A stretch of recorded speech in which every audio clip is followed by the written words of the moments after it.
Hii ni taarifa njema na taarifa kwa umma kwa wale wapenzi wa soka kuhusiana na refa Ramadhan Kayoko ambaye na yeye kwa sasa amepewa idhini kubwa katika kombe la michuano ya shirikisho na kombe la klabu bingwa kwa mwaka 2025 mwaka 2026 ameweza kuchaguliwa, na katika waamuzi wa Tanzania ameweza kutoka yeye pamoja na Ahmed Arajiga. Hii ni taarifa ambayo pia iliweza kuidhinishwa na idadi na listi ya marefari ambao wanaweza wakatumika katika michuano ya mwaka 2025-2026 endapo kila mmoja akapata pumzi na afya njema. Kwa ni taarifa ambayo kila mmoja ameweza kuipokea na kuifurahia kwa sisi Tanzania, kwa sababu tuliweza kumuona kwa Ahmed Arajiga akiweza kuchezesha mtanange wa klabu ambayo alikuwa anachezea Enoki Nonga Baka, na ilikuwa ni moja ya nafasi ambayo kila mmoja aliweza kufurahia kuona pia hata wa Tanzania na sisi tunaweza kuchezesha zile mechi muhimu za kombe la shirikisho na hata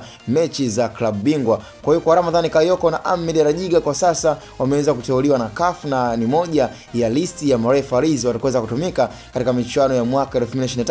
2025-2026. Lakini tutoke huko, na ni taarifa njema, lakini lazima wa Tanzania tuendelee kuweka hoja za wazi ambazo hazitoweza kupingwa kwa hawa viongozi ambao wamekuwa wakiwatumia baadhi ya marefari, kama kilichoweza kujitokeza kwa refa Dahan Beida kutokea Mauritania ambaye aliweza kuchezesha mechi ya Simba na RS Berkane kwenye finali ya kombe la shirikisho. Yani tosha kusema kabisa kwamba ni moja ya mipango na alikuwa anachezesha kutokana pia na mipango ya hawa viongozi. Tunaweza tukamlaumu sana refa, lakini tukubali tukatae, refa yeye anatumwa, kazi yake ni kutekeleza. Kwa hiyo yeye huenda akaonekana kama ni chapa ya kivuli, kuonekana kabisa yeye kwamba ndo amekuwa akifanya makosa, lakini kiuhalisia yeye anatumwa na viongozi hawa wa CAF.